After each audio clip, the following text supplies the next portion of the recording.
Hello and welcome to our latest video macro memo. As usual, there's quite a lot to cover. We'll talk about a turnaround of sorts in the UK. We will discuss the completion of China's National Congress, which only happens every fifth year, and so we'll talk about what that means. We'll talk about Taiwan and risks of war and so on, which has been a front and center geopolitical risk for some time now, and of course relates to China. We'll talk about the economy and inflation and where those two stand as key drivers of the economy and the macro environment going forward. And we'll also take a quick look at the U.S. midterm election, which is now imminent in the next few weeks. And lastly, just spend a moment on how human development, as measured internationally, has progressed or not over the last couple of years. And so let's circle right around to the start, and we can talk about the UK economy and a turnaround that's occurred of sorts there. And so what I mean by that is that we have a new British Prime Minister, Rishi Sunak, who replaces Liz Truss, who was there for less than 2 months. A new finance minister preceded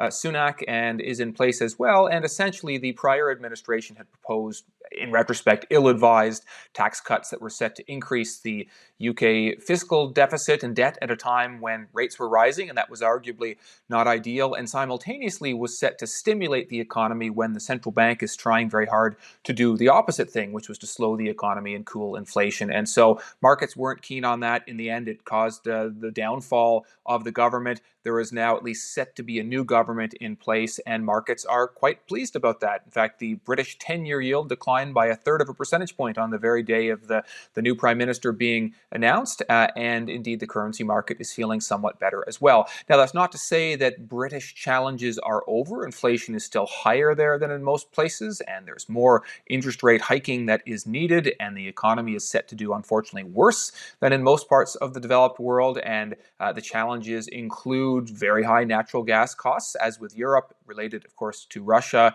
Brexit consequences are still spilling over as well, and the list goes on. And one way of thinking about the idea that there are some fairly significant reforms needed in the UK is that the British current account deficit is huge, and that is to say the UK is spending a lot more than it's producing, or consuming more than it's producing, which is to say it's not in a long-term sustainable position. It is going to need to, at some point, reorient its economy and adjust and stop living beyond its means, essentially. And so there is still hard work to be done, but it seems perhaps that this administration might be able to do a more credible job of it than the last administration.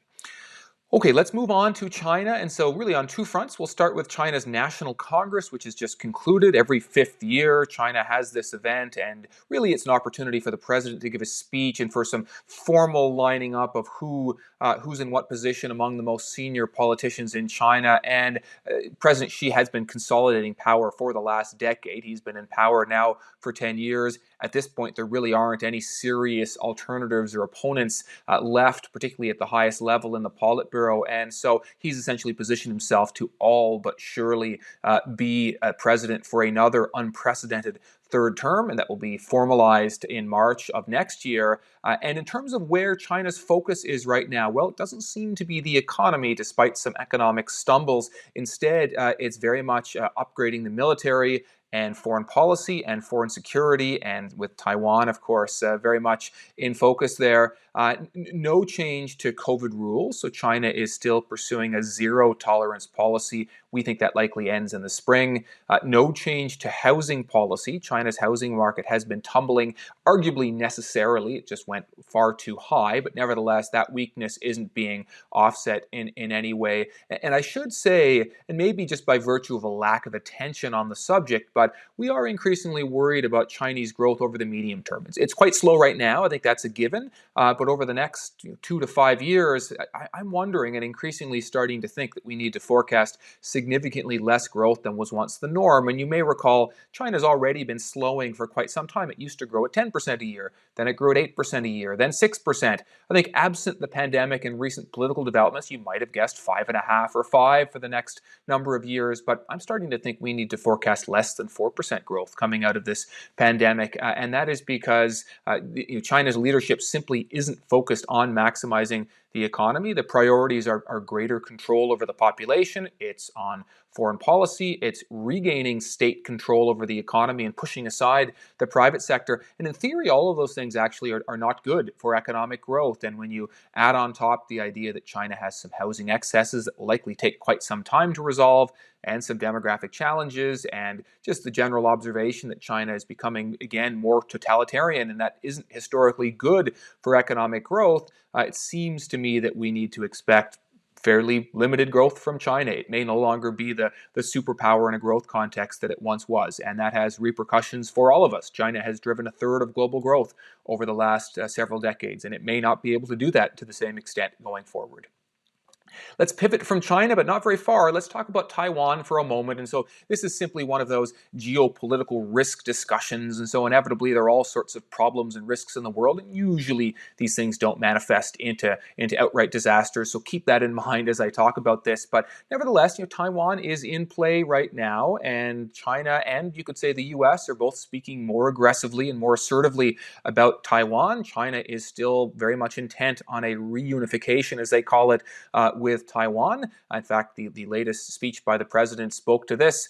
They would greatly prefer, of course, it be a peaceful reunification, but they have suggested they would not shy away from a non-peaceful reunification if that proved necessary. Now, Taiwan is distinctly not interested in this. Taiwanese polls show Taiwan very much prefers to stay a democracy and to stay independent. The U.S. has been more assertive on the opposite side from China. That is to say, it has said explicitly it would defend Taiwan. It used to be implicitly, and betting markets are assigning something in the realm of an 8% chance of a lethal confrontation between China and Taiwan by the end of this year. So not a big number, but neither 0%. Some analysts are claiming China is pulling forward plans to unify Taiwan, and hard to say just how real those are or aren't, but the risk arguably has gone up at a minimum. And I guess really the only thing of real value we can say is if something like that played out and there was a conflict between the US and China, that of course is a very bad thing. And just for context, whereas sanctions on Russia have been significantly damaging to the global economy, China is maybe, and this is conservative, 6 to 11 times more important to the global economy than Russia is. And so you can imagine the kind of ripple effects that might emerge in that context, not to mention the fact that Taiwan generates 70% of the world's computer chips,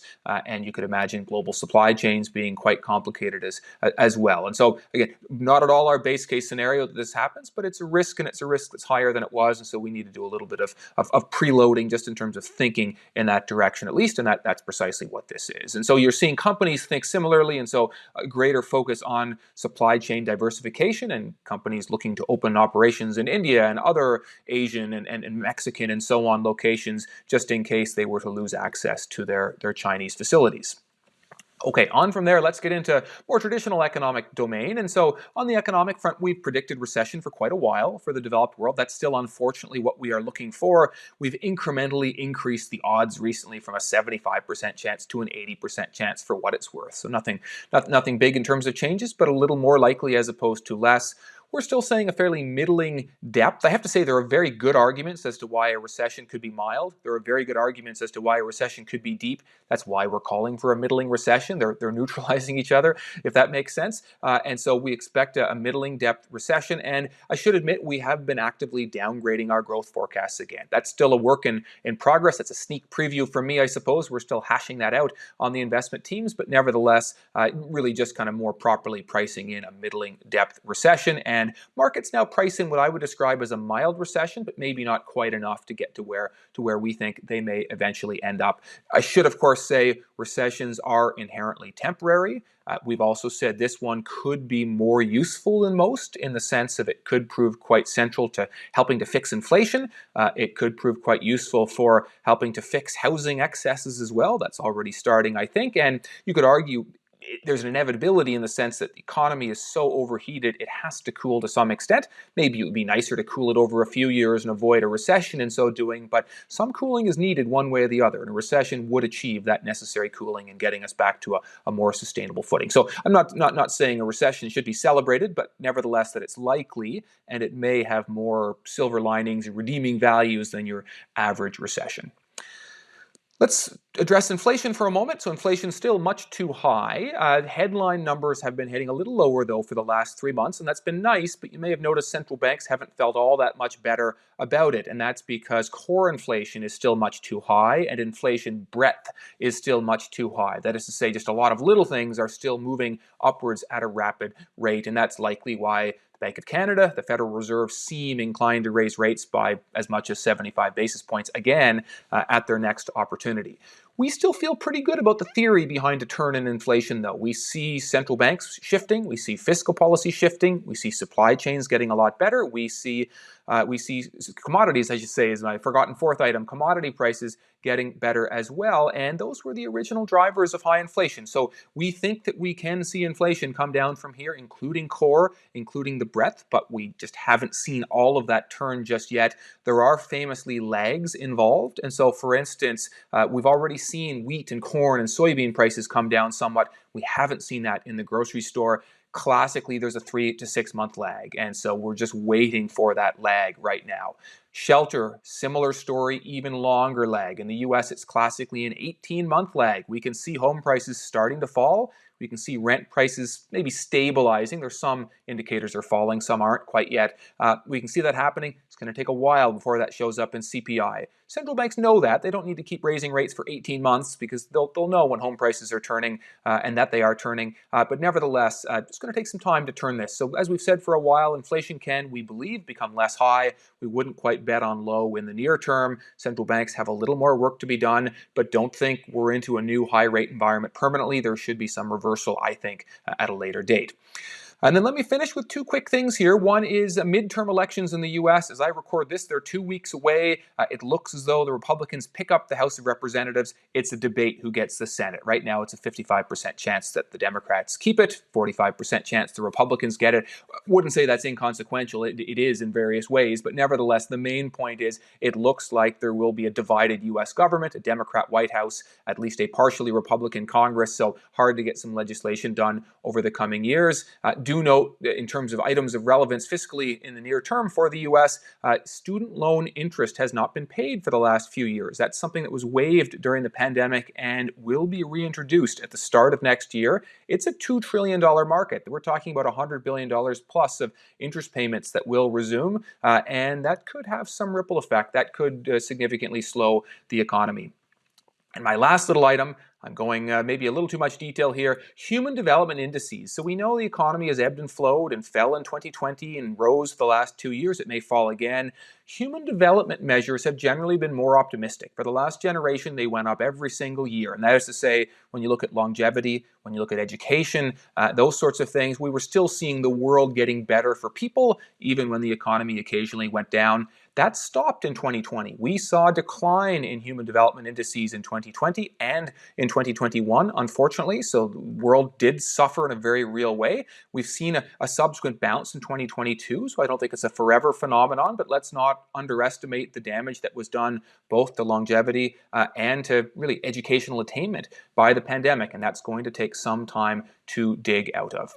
Okay, I'll stop there. Thanks so much for sticking with me. Hope you found that interesting, and please tune in again next time. Thanks so much.